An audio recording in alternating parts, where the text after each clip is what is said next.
guys, it's Kira and welcome to another vlog, but not just any vlog, a very exciting vlog because this marks the first in a new series that I'll be bringing out, which is the reading vlogs to go alongside my All About Austen read-along.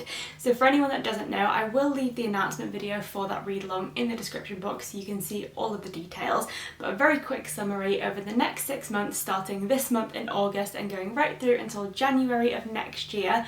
We are going to be reading all of Jane Austen's 6 completed novels in publication order, and I'm going to be doing a reading vlog for each one as well as live shows. There's a Discord chat and it's just all about Austen. There's going to be lots and lots of ostentatious fun and I'm very excited about it. So because we are reading the books in publication order, that means that this reading vlog, the very first one to kick off the experience, is the reading vlog for Sense and Sensibility, which I just love. I read Sense and Sensibility for the very first time last year and I really enjoyed it. Not to mention how gorgeous this book cover is because I'm just a little bit in love with it. So this is going to be my second read of Sense and Sensibility and I'm really looking forward to diving back in, exploring all of my thoughts on the character, the plot, the story in general and just the overall Austen vibe, and just seeing how I enjoy it the second time around. And of course I'll be sharing all of my thoughts with you as I go. Now, one thing that I thought would be really fun to do throughout this read along and for each of the individual reading vlogs, I have a bit of a growing Austen collection and I thought it would be fun at the beginning of each vlog to show you which different editions of that particular book I've managed to collect. So let's kick it off with Sense and Sensibility. Clearly I'm holding one in my hand right here, and this is a Penguin Deluxe Classic. I usually have this book displayed right here behind me. I've replaced it with Emma for the time being because I'll obviously be reading it and I wanted something to fill that spot. But it takes that pride of place on my bookshelf usually because it is one of my favourite book covers of all time. I think it's just so beautiful. I love the shade of pink. I obviously am a big tea drinker, so I really appreciate the cup of tea on the cover, and I just think it's just such a beautiful design. It was also a limited edition bicentennial edition, so like a celebratory design, and I just love Penguin Deluxe Classics in general. This was actually the first ever one that I bought. I saw this, fell in love with the design, and then realised how many other ones there were, and that is where my collection kind of grew from. So this is the first edition, and this is the one that I will be actually reading from. I then also got for my birthday from Jay this version of Sense and Sensibility, which I believe is from 1960, and he found it in a rare vintage bookshop that's quite local to us. He got me a full Jane Austen collection, and of course this is in there as volume number 1 of the Sense and Sensibility. There we go, volume 1, and I just think it's so pretty, and I just was so excited to have a vintage collection of Jane Austen, like a nice little matching collection. So love this, it is super cute, but with it being a little bit of an older edition, I don't really want to read it or be too vigorous in flicking through the pages because it's probably a little bit more delicate than this one would be. And then keeping on that same train, I very recently, last weekend in fact, just picked up this edition of Sense and Sensibility. I found it in a Oxfam bookshop, so like a charity bookshop with secondhand books in, and it cost me £2.99, which is such a bargain. The spine is so beautiful. I'm just in awe. And then on the inside there is a little inscription of someone who owned it,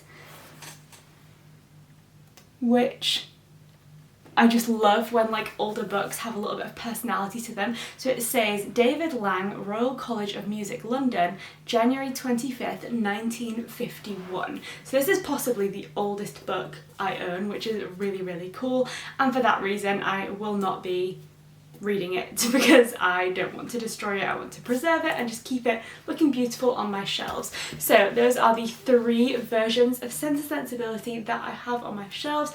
I'm sure I'll collect more throughout the years, but for now I think 3 is quite a decent collection. So with that being said, welcome to the first All About Austen reading vlog. I'm very excited to reread Sense and Sensibility with you guys and just share all of my thoughts because I know it's going to be a fun time.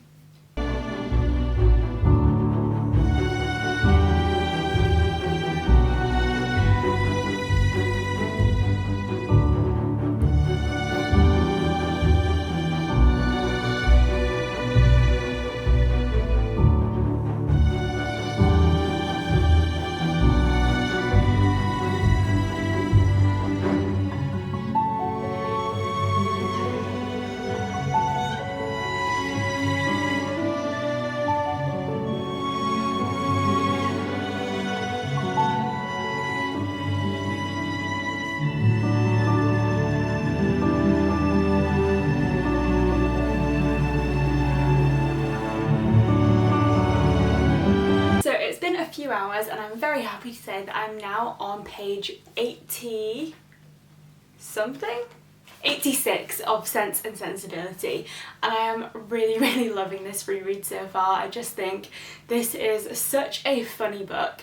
Fair warning, I may end up saying this about all of Jane Austen's novels because she is just a really funny author, but this is definitely up there with one of her funniest works, especially compared to, I think, something like Persuasion. I feel like has a lot more of like a serious undertone and it just feels a bit more severe, whereas this just feels very like jovial, and I'm interested to kind of compare whether that is just sort of by chance or whether it happens to be because this was like her first published work, whereas Persuasion was her last, and whether maybe she became more serious as she went on.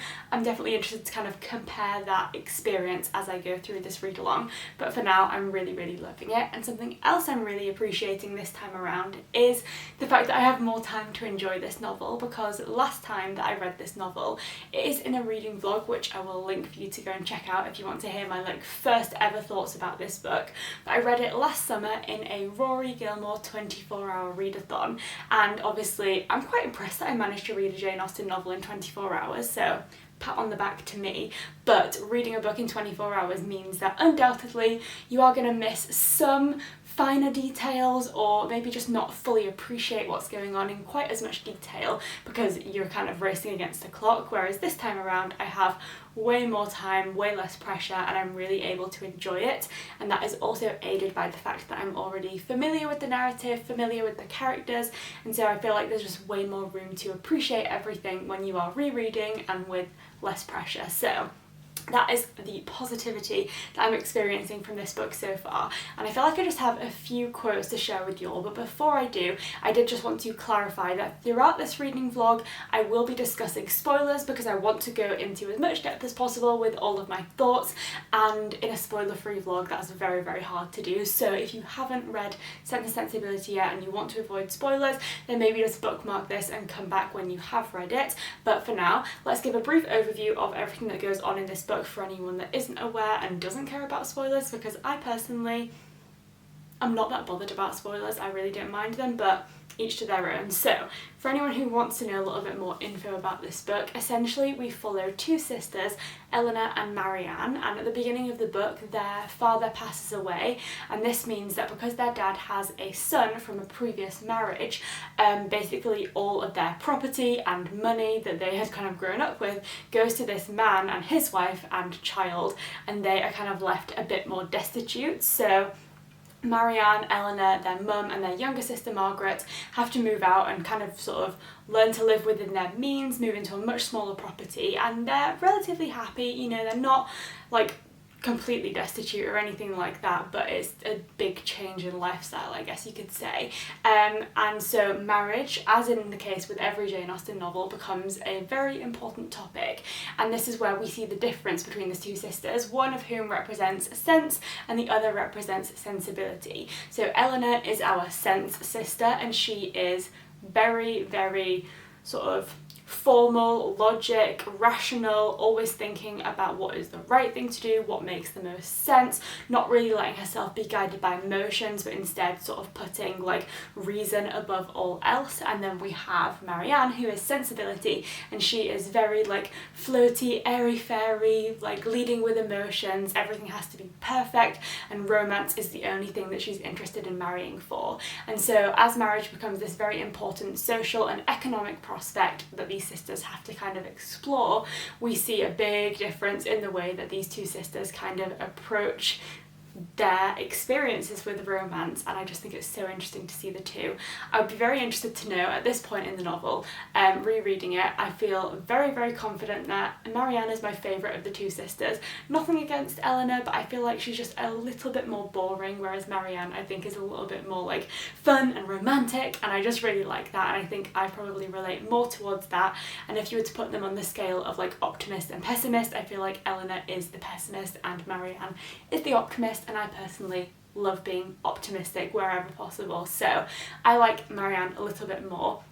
But I'm interested to know, who do you think you are more like, and who do you think you like more. I feel like that was a weird way to say it, but basically I like Marianne more and I think I'm more like her, but I'm interested to know, do you have a preference between the two sisters, and then which of the two sisters do you feel personally that you relate more to? Because that might not be the same. You might like Eleanor more but think that you're more of a Marianne. So just let me know that in a comment down below, because I think it's really interesting, and I think this is the only Austen novel where we really have like those two clear protagonists, so it's fun to kind of have that comparison and differing perspective. Now I have a few quotes to share with you, which is kind of why I wanted to give you a bit of an overview first, just in case anyone doesn't know what is going on. But this book is littered with incredible quotes, and I just love the descriptions, and it's just so wonderful. So Marianne, I think her personality really comes out at the point where her mum and her sisters have to leave their family home and move into this smaller cottage, and she just has like this very emotional response. So she says, "Many were the tears shed by them in their last adieus to a place so much beloved. Dear, dear Norland," said Marianne, as she wandered alone before the house on the last evening of their being there. "When shall I cease to regret you? When learn to feel a home elsewhere? Oh, happy house, could you know what I suffer in now viewing you from this spot, from whence perhaps I may view you no more. And you, ye well-known trees, but you will continue the same. No leaf will decay because we are removed, nor any branch become motionless, although we can observe you no longer. No, you will continue the same, unconscious of the pleasure or the regret you occasion, and insensible of any change in those who walk under your shade. But who shall remain to enjoy you?" That is just incredible. I mean, can we all agree that is just amazing? Because it simultaneously creates this incredible picture of this really sort of apt view of nature, which I think is so lovely to see. Nature plays a big role in all of Jane Austen's novels, just in the way that she brings her settings to life.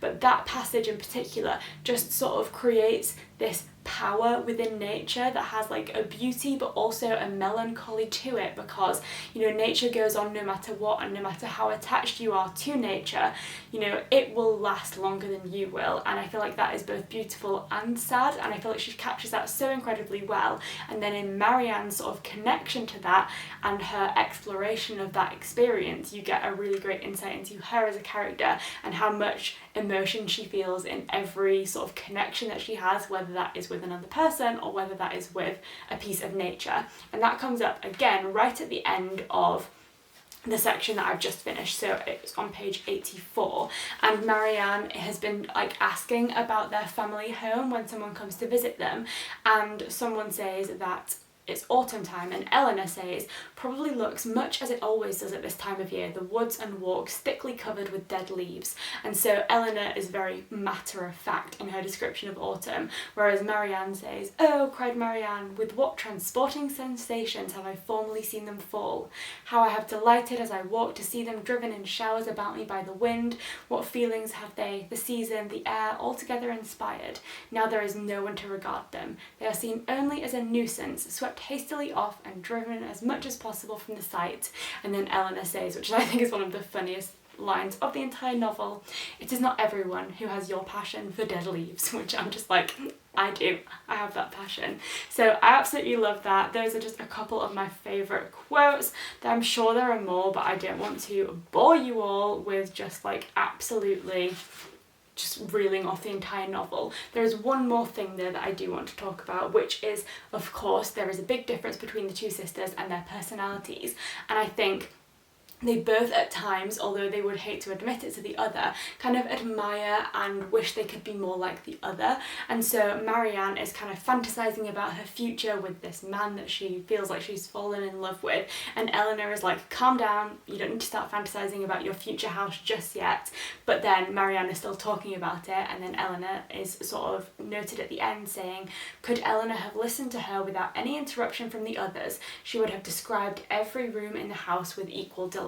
So I think there's just a part of Eleanor that wishes that she could be a bit more free and easy and romantic like Marianne, but she kind of takes her position as the elder sister very seriously and feels like she has a responsibility to the family and to their finances, so she doesn't kind of allow herself to indulge in the romantic side of life in that way, which I think is really interesting. So Wow. I'm loving this book. I've just talked to you for the longest time about it, but it's just so incredible and I'm so glad to be rereading it. So I'll continue reading and catch up with you probably in a couple of days when I've maybe made it to page like 150 or something like that, but very excited to continue diving into this novel.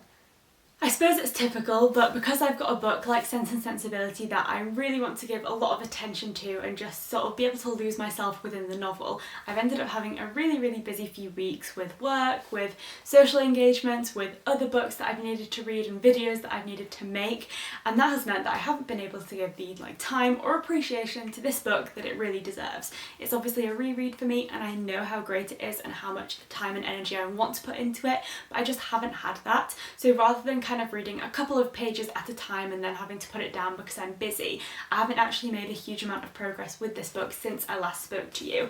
I'm now on page 111 to be precise, and I think that makes me about a third of the way through this novel, so I've got quite a lot left to go and I really am excited to dive back into this novel, but I just haven't wanted to pick up a little bit at a time because I think it's the type of novel that is best enjoyed when you can really lose yourself in quite a few chapters in one go rather than just little bits and then coming back to it a few days later. So I've kind of opted to not pick it up for a few days so that I could wait until I have more time, and I'm very glad to say that that time is now. It's currently Friday and I have a long weekend off work, so I've got today off, then obviously Saturday and Sunday as normal, and then I also have Monday off, so I've got 4 days where I am obviously doing things, definitely got some social engagements, but I also have a lot more free time to dedicate to reading, and Sense and Sensibility is at the top of my priority list.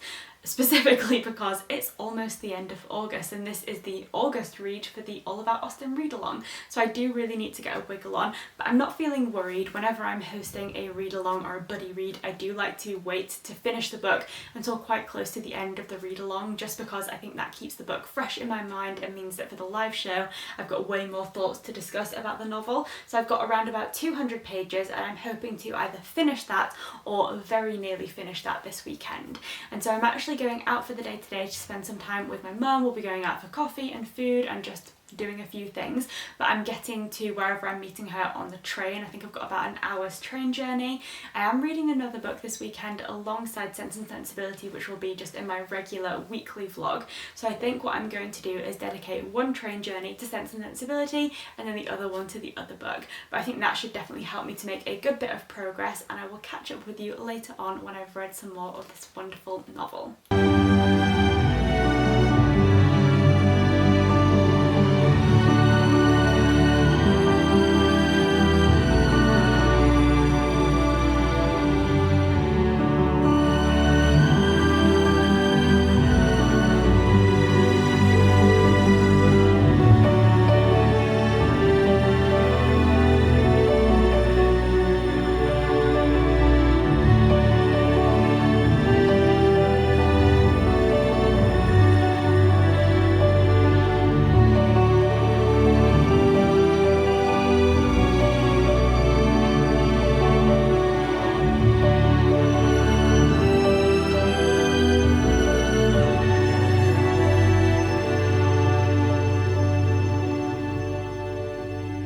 So, another day, another train journey, as the saying goes.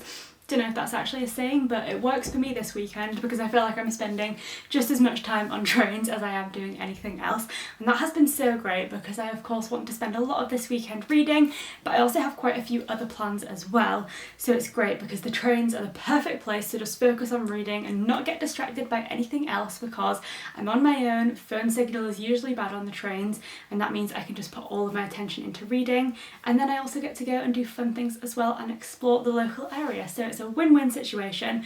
And I have another train journey on the agenda today. It's actually now Sunday and I didn't catch up with you yesterday because I was waiting in for a delivery and I also went and got my first jab, so basically my whole day was just sitting and waiting around, not really doing much exciting stuff, although I did watch some Downton Abbey, which was lovely, might I add.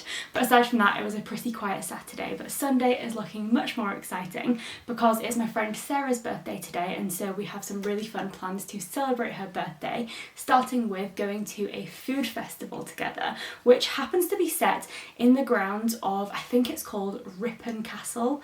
it's either Ripon Castle or Ripley Castle, or it's definitely got Rip in it, but it's a castle, basically. That's the main thing that makes this important, because I can just tell it's going to be so fitting with my read of the weekend, which is of course Sense and Sensibility, and I just feel like it's going to feel so ostentatious. I might be stretching slightly, but I just feel like it's going to have a similar vibe with like that country, manor house and grounds setting. I'm just going to love it. So aside from that, there's going to be great food, and I absolutely cannot wait, but I think it's going to be just perfect for this novel. Not that I'll really be reading while I'm there, because I will of course be exploring all of the food stalls, but still, I'm going to enjoy the vibes and feel like it matches up to what I'm doing this weekend. But I do have the train journey, and that means I'll be able to do a little bit more reading of this novel whilst I'm on the way to the food festival as well, which is great. Now, in terms of the progress that I made with this book on Friday when I was also on the train, I made it to, I think, just before page 200, so about 2/3 of the way through this novel now. So progress is happening, not super quickly, but we're getting there. I've already read like an extra third on what I had read at the start of this weekend, so that is great.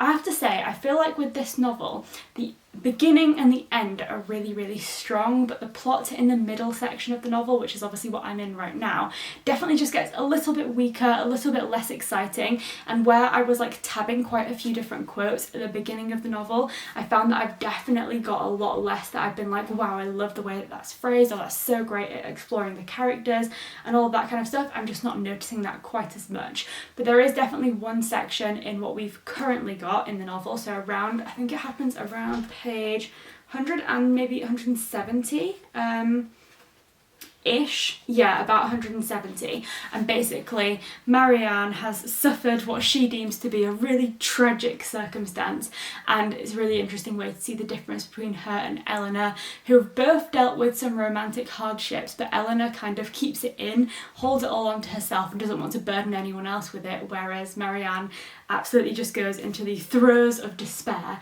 and Eleanor is trying to encourage her to just sort of like pull herself together essentially, and she just says, "Oh Eleanor, I'm miserable indeed," before her voice was entirely lost in sobs. Eleanor could no longer witness this torrent of unresisted grief in silence. Just even that phrase, unresisted grief, just shows how Eleanor's mind works, which is that she ultimately tries to resist any strong emotion because she just sees it as a bit of a nuisance, and then she just says, "Exert yourself, dear Marianne," and just like says basically that Marianne is not only causing herself turmoil, but she's also affecting everyone else around her by being so melodramatic. So definitely enjoyed that little like exchange between the two sisters, and I think them both dealing with that emotional turmoil and the way that they both deal with it so differently is a great insight into who they are as people. And I'm going to be doing some more reading, like I said, on the train. Don't know if I've mentioned, but I'm going on the train again today, and guess what, I'm also going on the train again tomorrow, so we've got that to look forward to. But for now, I'm going to head out the door, head to the food festival, and I will catch up with you when I'm frolicking around the grounds of Ripon Castle and pretending that I'm in an Austen novel, only I'm wearing a yellow sweater and jeans, so not quite the most ostentatious outfit, but you can't have it all.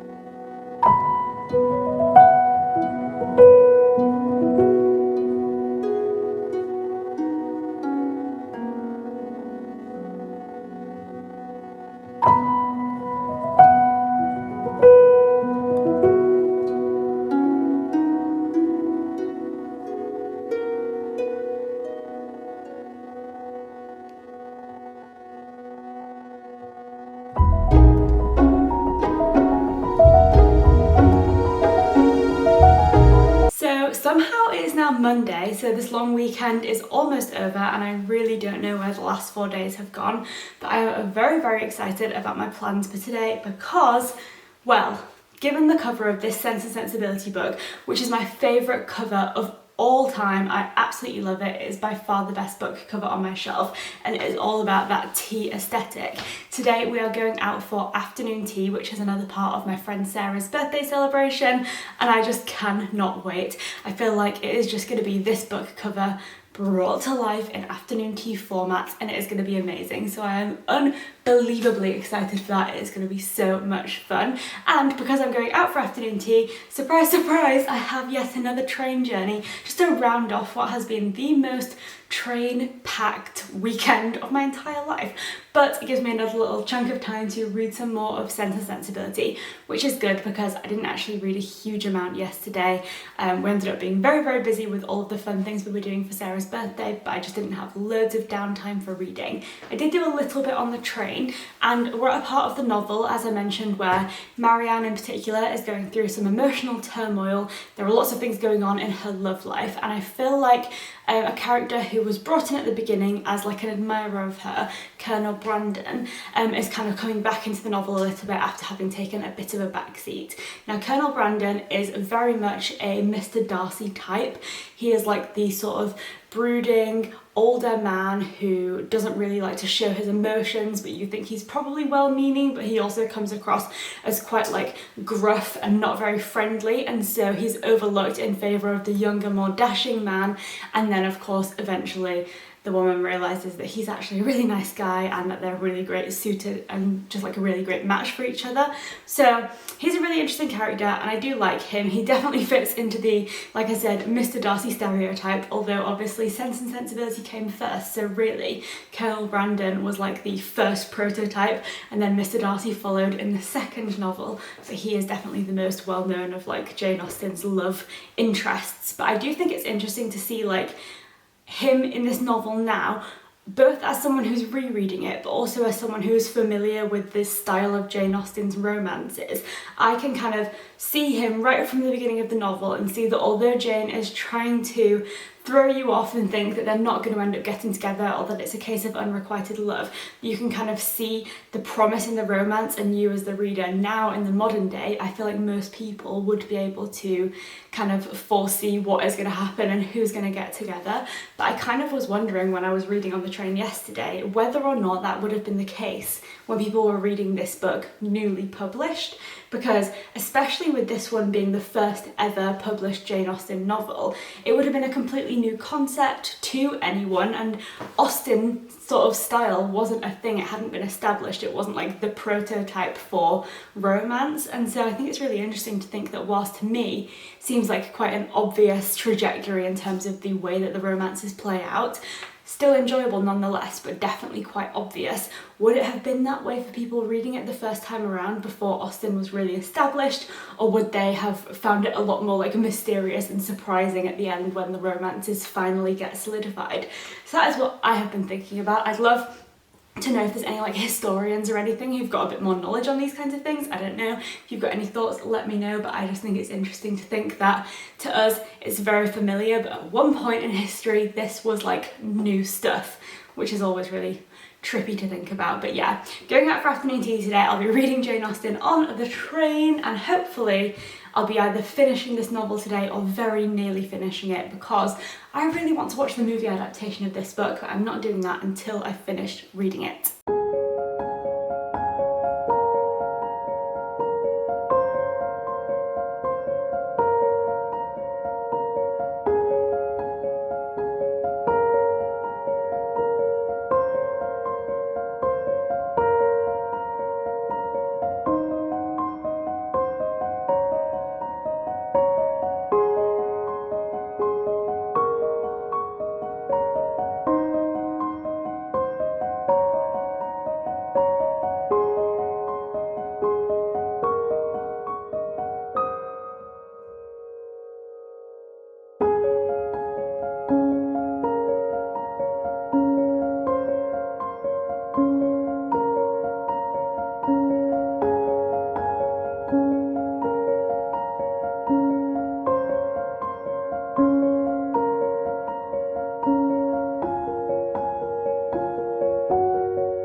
So it is now the next day and I am very happy to say that last night I did finish reading Sense and Sensibility.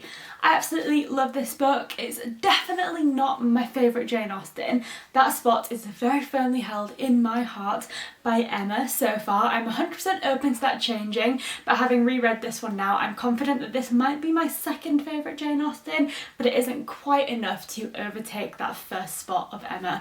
But regardless, I really did enjoy it. One thing that I guess my irritation or my main qualm with this book is just how convenient and quick the ending is. Now, as with pretty much every Jane Austen novel, you know you're going to get a happy ending, and also like it's fairly clear from the beginning of the novels who you think certain characters are going to end up with, and then obviously obstacles are put in the place of the characters and they go through lots of hardships and fall for the wrong people, but in the end you kind of know who they're going to end up with, and so it's not really a surprise how the book ends. However, I feel like within this novel, you know, it is a total of 353 pages, and I feel like really you've got basically 330 pages of ups and downs, romantic intersections, and you know, obstacles, and like I said, falling for the wrong people, and lots of turmoil, lots of challenges, and then all of that just for like 20 pages of resolution. And it just felt like, compared to the rest of the novel where you have so much detail and you get to really know all of the intricacies of the relationships, it feels like a very quick ending to what is otherwise a really lovely and detailed story. So that is my one issue with this novel, but it's still not enough to make me really you know, affect the rating. I'll probably give this one 4 stars, which I'm pretty sure is what I rated it last year as well, but I think I'm going to stick with that because it was really wonderful, not perfect, but a really enjoyable book and one that I would absolutely reread again. So now that I've finished the novel, as I think I've promised several times, I am going to be watching the movie version. I'm going to start with the one from the 90s, which has in it Kate Winslet, Emma Thompson, Alan Rickman, Hugh Grant, all of these wonderful actors and actresses. I'm going to watch that one tonight, and then tomorrow, or for the next few days rather, we are going to watch, me and Jay together are going to watch the BBC miniseries, which is 3 singular episodes, each of about an hour long, and that one is from 2008, so I'm going to be really interested to compare the two. But for now, very happy to say that I have finished reading Sense and Sensibility, so that is book 1 of the All About Austen read-along ticked off.